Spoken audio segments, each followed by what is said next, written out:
Assalamualaikum warahmatullahi wabarakatuh. Salam sejahtera buat kita semuanya. Hari ini saya menanggapi berita yang cukup viral di nasional, di tingkat nasional, di mana seorang Menteri Agama Republik Indonesia mengeluarkan satu pernyataan yang sangat kontroversi, bahkan menyakiti umat Islam, yang dimana membandingkan antara suara toa yang ada di masjid, baik itu azan maupun itu adalah bacaan Al-Quran dan sebagainya, dengan suara gonggongan anjing gitu.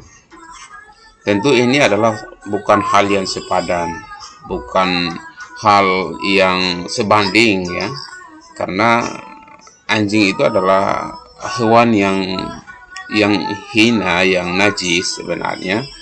Sedangkan suara azan di pengeras masjid atau suara bacaan Al-Quran, salawat, itu saya kira adalah sesuatu yang merdu, adalah sesuatu yang baik, sesuatu yang suci ya.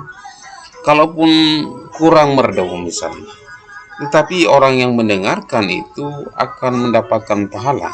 Misalnya orang yang mendengarkan bacaan Al-Quran itu dengan penuh penghayatan ya, meresapi apa yang ada di dalam setiap lantunan Al-Quran itu di pengeras suara masjid, boleh jadi dia akan mendapatkan pahala ya.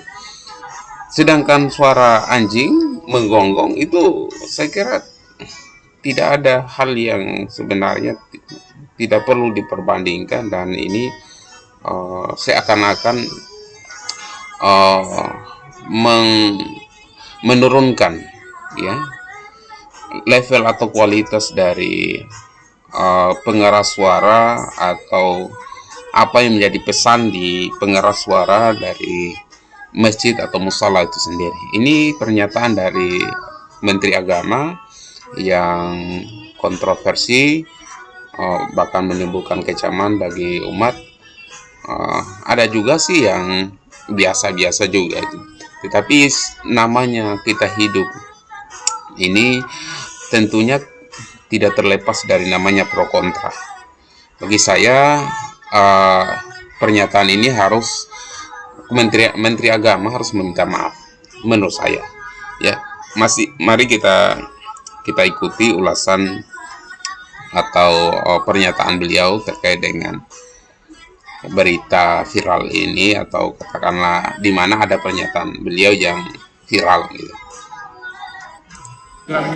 Soal aturan azan. Oh iya itu kemarin kita sudah terbitkan surat edaran pengaturan. Kita tidak melarang masjid musola menggunakan toa, tidak.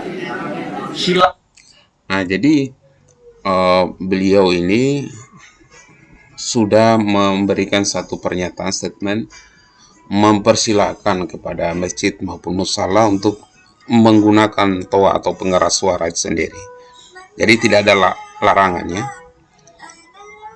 Kemudian lanjut. Karena kita tahu itu bagian dari syiar agama Islam, ya. Tetapi ini harus diatur, tentu saja. Diatur bagaimana volume speakernya, itu toanya itu nggak boleh kenceng-kenceng. Oke. Di sini pernyataan beliau terkait dengan pengaturan suara pengeras suara di masjid atau toa masjid agar terdengar lebih syahdu atau lebih teratur lagi ya. Niatannya bagus ya, upaya atau tujuan mereka bagus ya saya kira, tetapi cara menyampaikannya mungkin cara menyampaikan yang tidak bijak ya, apalagi membandingkan dengan suara anjing.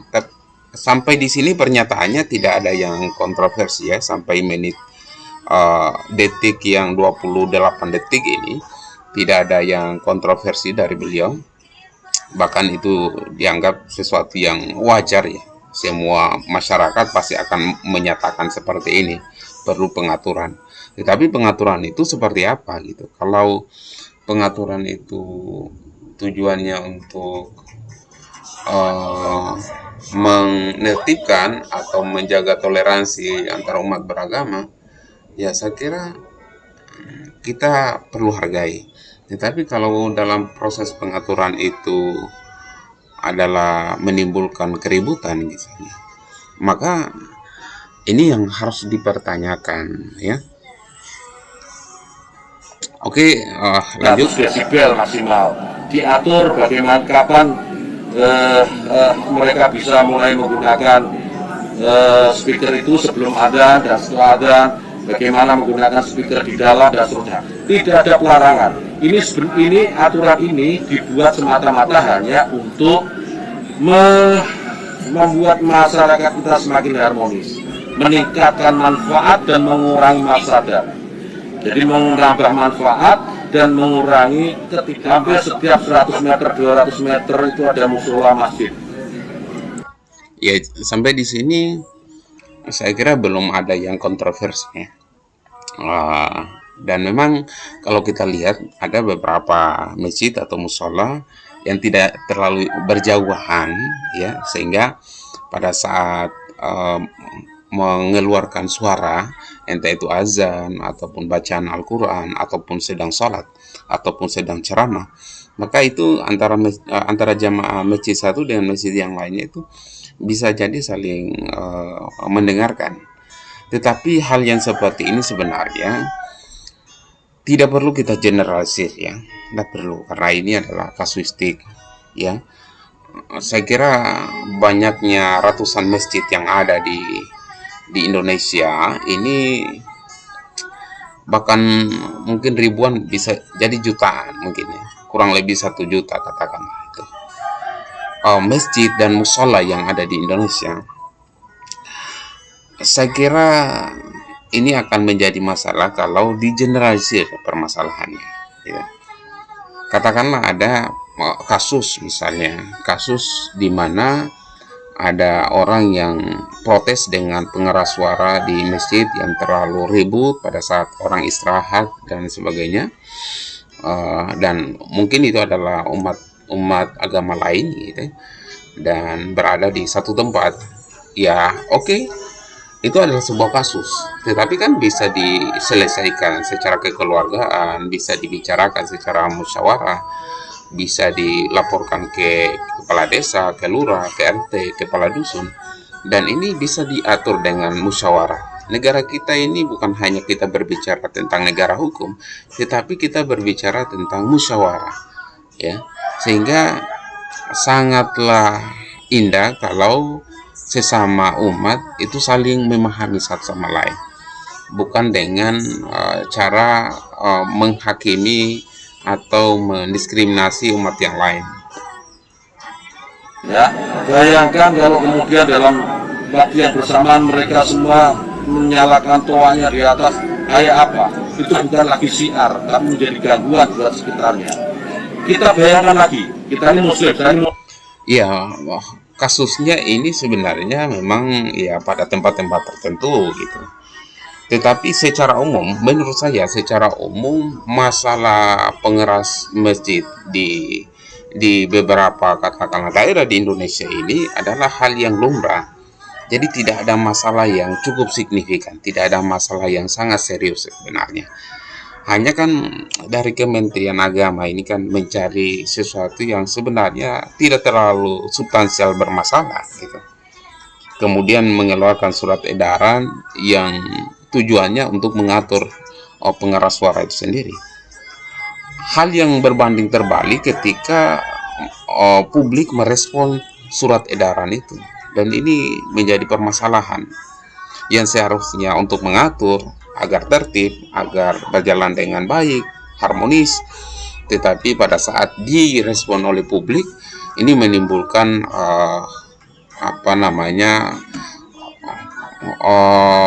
sebuah pernyataan yang ya boleh dikata dikecam atau katakanlah ditentang, ya. Saya kira ini tidak boleh satu kebijakan itu menentang hati nurani masyarakat. apalagi menentang agama gitu. Ya, saya kira ini harus didudukan bersama, ya. Harus didudukan bersama dengan para pemuka agama di Islam, dengan membalik para kiai, para ulama, para ustadz terkait dengan masalah pengeras suara ini di masjid, sehingga ini bisa disosialisasikan secara internal gitu. Kalau disosialisasikan lewat media sosial, boleh jadi akan menjadi satu penilaian yang berbeda gitu. Muslim saya hidup di lingkungan non muslim, ya. Kemudian rumah ibadah saudara-saudara kita non muslim itu bunyikan toa sehari 5 kali dengan kencang-kencang secara bersamaan. Nah, ini pernyataan beliau hidup di kalangan non muslim. Ingat bahwa di Indonesia ini tidak semua daerah itu ada non muslimnya. Ada yang 100% muslim. Bahkan mungkin kalaupun ada yang non muslim 1-2 saja di wilayah desa, kecamatan ataupun di kabupaten. Saya kira hal yang seperti ini tidak bisa digeneralisir sebenarnya, karena kalau digeneralisir ini akan menjadi permasalahan. Itu rasanya bagaimana? Yang paling sederhana lagi, tetangga kita ini, kalau kita hidup dalam satu komplek itu misalnya, kiri kanan depan belakang pelihara anjing semua, misalnya menggonggong dalam waktu yang bersamaan, kita tergabung nggak? Artinya apa? Bahwa suara-suara, ya. Nah, ini yang menurut saya berbahaya gitu ya. Ini yang harus klarifikasi, dan Menteri Agama harus meminta maaf kepada umat, karena di sini sudah melakukan perbandingan antara suara atau masjid atau musola dengan suara gonggongan anjing itu sendiri. Saya kira tidak sepadan, saya kira tidak apple to apple, tidak etis lah, ya. Carilah contoh yang lain yang lebih masuk akal gitu, yang lebih bijak, yang bisa diambil pelajaran untuk umat, ya, khususnya umat muslim gitu. Suara-suara ini, apapun suara itu ya, ini harus kita atur supaya tidak menjadi gangguan. Ya, speaker. Ya, jadi inilah yang disebut dengan mungkin keseleo mungkin, ya, atau salah dalam mengucapkan, atau salah memberi contoh gitu. Saya kira ini kalau beliau tidak sesegera mungkin meminta maaf, mengklarifikasi, ini akan menjadi masalah yang panjang sebenarnya. Tapi kalau beliau mengklarifikasi, meminta maaf kepada umat, dan mencoba untuk berdialog kepada para ulama, para ustadz, para habib, ya, dan pemuka agama dalam Islam, saya kira ini akan menjadi satu pelajaran penting bagi kita. Ya, ada respon publik yang mengatakan sampai mencopot Menteri Agama, ada juga yang ingin mencabut surat edaran menteri itu, atau merubah surat edaran menteri itu, dan lain-lain. Saya kira respon seperti ini yang harus dipertimbangkan oleh Menteri Agama. Sekaligus kalau katakanlah dalam surat edaran itu dianggap baik, maka dengan arif dan bijaksana harus disosialisasikan secara internal. Kenapa juga harus di media sosial? Kalaupun di media sosial, yang paling penting adalah menjaga perkataan, karena di media sosial itu tidak semuanya adalah penggunanya adalah muslim, ya, dan tidak semuanya adalah orang dewasa. Ada orang yang anak-anak yang baru mengerti tentang agama. Maka ya, saya sangat berharap Menteri Agama secepatnya melakukan klarifikasi untuk meminta maaf terkait dengan video yang beredar ini, agar tidak berkepanjangan. Ini satu respon dari Ketua MUI, Majelis Ulama Indonesia, Khalil Nafis mengomentari pernyataan Menteri Agama Yakut Khalil Khoimas yang menyamakan suara azan dengan gonggongan anjing. Khalil Nafis menilai pernyataan Menteri Agama tersebut tidak patut dilontarkan ke publik atau ke ruang publik. Ia menilai bahwa pejabat publik harus bertutur kata secara pantas ketika berada di ruang publik. Ketua MUI tersebut mengatakan komentarnya lewat akun Twitter @khalilnafis pada hari Rabu tanggal 23 Februari 2022. Ya Allah, ya Allah, ya Allah, kadang malas berkomentar soal membandingkan sesuatu yang suci dan baik dengan suara hewan najis mughalazah. Dosen UIN tersebut juga menilai bahwa pejabat publik seperti Menteri Agama Yakut tidak layak menggunakan kata-kata yang kurang pantas di ruang publik, karena baginya penilai orang tidak hanya dari kinerja tetapi juga dari perkataan. Nah, ini sepotong dari pernyataan beliau yang pastinya beliau juga akan kaget dengan pernyataan dari Menteri Agama yang membandingkan suara azan atau suara pengeras di suara di toa masjid atau musala dibandingkan dengan gonggongan anjing. Saya kira sangat tidak sepadan sekali gitu. Ini ada satu ini kalau kita baca dari surat edaran nomor 5 tahun 2022 tentang pedoman penggunaan pengeras suara di masjid dan musala, pada dasarnya ini bermaksud untuk mewujudkan ketentraman, ketertiban, dan kenyamanan bersama gitu. Ya, ketentuan satu umum pengeras suara terdiri dari pengeras suara dalam dan pengeras suara luar. Jadi ada dua pengeras suara di masjid atau musala. Ada pengeras suara dalam untuk jamaah di dalam, ada pengeras suara di luar untuk jamaah di luar, ataupun yang bukan jemaah yang tidak sempat mendengarkan ceramah atau himbauan atau dakwah Islami di dalam masjid. Ya, penggunaan pengeras suara pada masjid musala mempunyai tujuan. Saya kira ini tujuannya baiklah, ya, tidak perlu saya membaca karena ini pasti akan baik gitu. Pemasangan dan penggunaan pengeras suara. Pemasangan pengeras suara dipisahkan antara pengeras suara yang difungsikan di luar dengan pengeras suara yang difungsikan ke dalam masjid atau musala. B. Untuk mendapatkan hasil suara yang optimal, hendaklah dilakukan pengaturan akustik yang baik.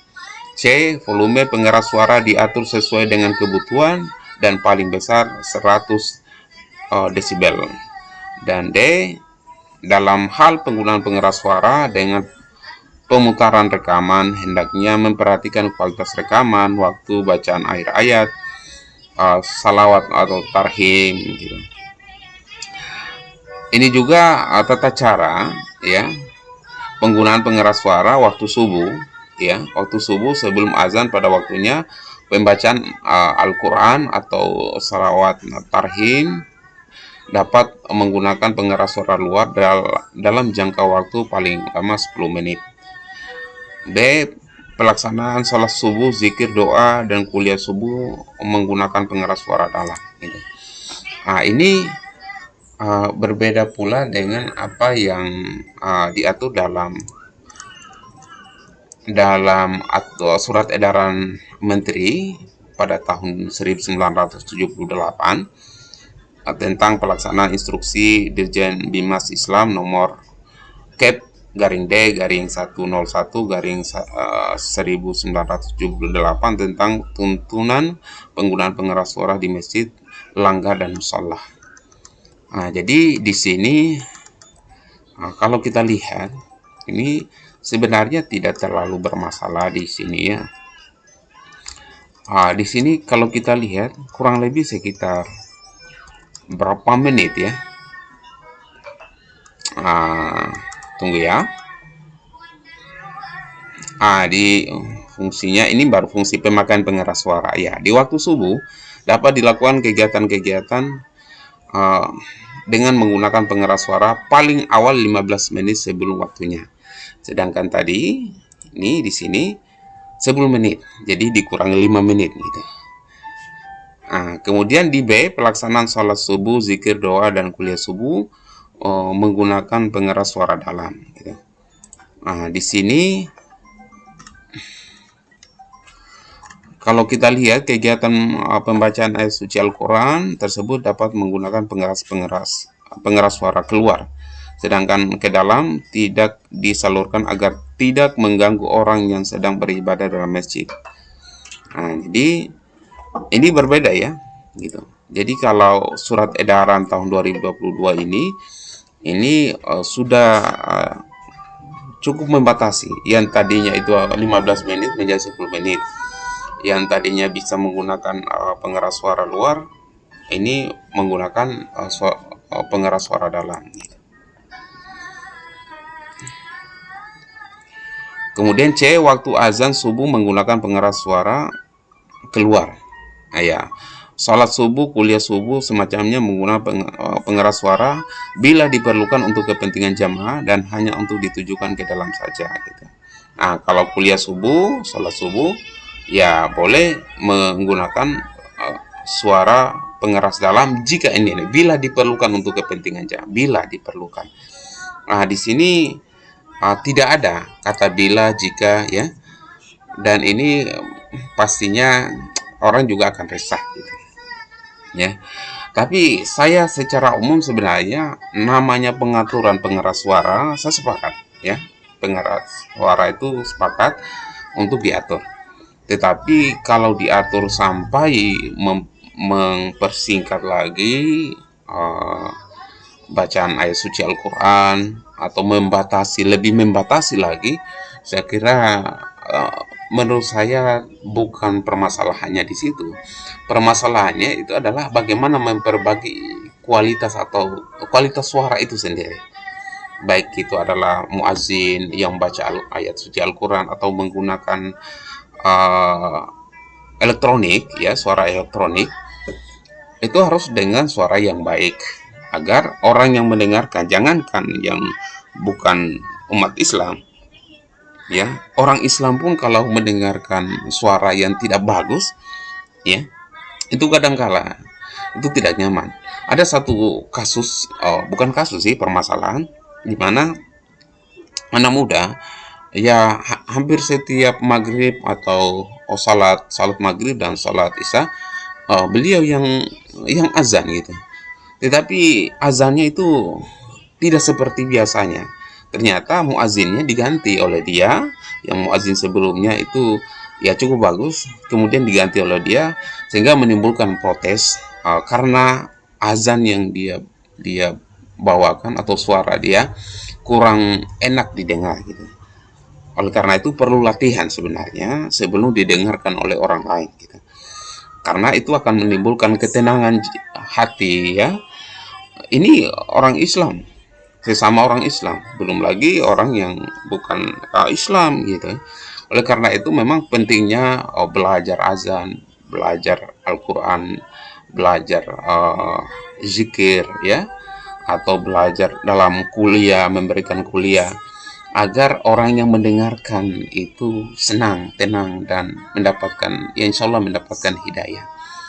Kemudian sholat zuhur, asar, maghrib, dan isya sebelum azan pada waktunya pembacaan Al-Quran atau salawat tarhim dapat menggunakan pengeras suara luar dalam jangka waktu paling lama 5 menit. B. Sesudah azan dikumandangkan dan digunakan pengeras suara dalam. Kemudian sholat Jumat sebelum azan pada waktunya pembacaan Al-Quran atau salawat tarhim dapat menggunakan pengeras suara luar dalam jangka waktu paling lama 10 menit. B. Penyampaian pengumuman mengenai petugas Jumat, hasil infak sedekah, pelaksanaan khutbah Jumat, sholat, zikir, dan doa menggunakan sholat pengeras suara dalam. Ini untuk surat edaran Menteri tahun 2022 ini. Jadi saya sengaja untuk melakukan perbandingan antara surat edaran tahun 2022 dengan surat edaran tahun 1978 gitu. Nah, sedangkan di surat edaran yang ada ini yang tahun sebelumnya, ini waktu zuhur dan Jumat 5 menit menjelang zuhur dan 15 menit menjelang waktu zuhur dan Jumat supaya diisi dengan bacaan Al-Quran yang ditujukan keluar. Jadi dikurangi 5 menit nih, saya lihat. Inilah yang harus menjadi pelajaran bagi kita agar seharusnya bukan waktunya, kalau saya ya, bukan bermasalah pada waktunya, tapi kualitas dari suara dari tua itu sendiri atau kualitas dari orang yang menggunakan tua itu sendiri. Demikian juga suara azan bila mana telah tiba waktunya. C. Bacaan sholat, doa, pengumuman, khutbah, dan lain-lain menggunakan pengeras suara yang ditujukan ke dalam. Kemudian sholat asar, maghrib, dan isya 5 menit sebelum azan pada waktunya dianjurkan membaca Al-Quran. B. Pada waktu datang waktu sholat dilakukan azan dengan pengeras suara keluar dan ke dalam. C. Sesudah azan sebagaimana lain-lain waktu hanya ke dalam. Takbir, tarhim, dan Ramadan gitu. Ini menurut saya ini untuk surat edaran tahun sebelumnya ya, surat edaran tahun 1978 ya. Ini dan direvisi, sebenarnya direvisi tahun 2018 ya. Jadi pertama dikeluarkan tahun 1978, kemudian direvisi dan sekarang dikeluarkan yang baru gitu, yang tahun 2022. Menurut saya ini kenapa sih diubah waktunya yang tadinya 15 menit menjadi 10 menit? Kenapa yang tidak diubah adalah kualitas suara itu sendiri? Karena yang kita harapkan adalah bagaimana suara itu tidak menimbulkan kegaduhan, tidak menimbulkan suara sumbang, tidak mengganggu umat yang lain ya. Saya kira kalau suaranya bagus ya wajar-wajar saja ya. Insya Allah orang yang tidak ke masjid mendapatkan hidayah untuk ke masjid itu. Kurang lebih seperti itu, dan saya berdoa semoga negara kita terlindungi dari segala macam bencana, dan para pemimpin kita diberikan petunjuk, diberikan jalan yang terbaik, dan mereka menjadi pemimpin yang amanah, yang menjaga amanah dari Allah, menjaga amanah dari rakyat, dan selalu berbuat untuk kepentingan kemaslahatan agama dan umat. Itu saja. Billahi taufiq wal hidayah. Assalamualaikum warahmatullahi wabarakatuh.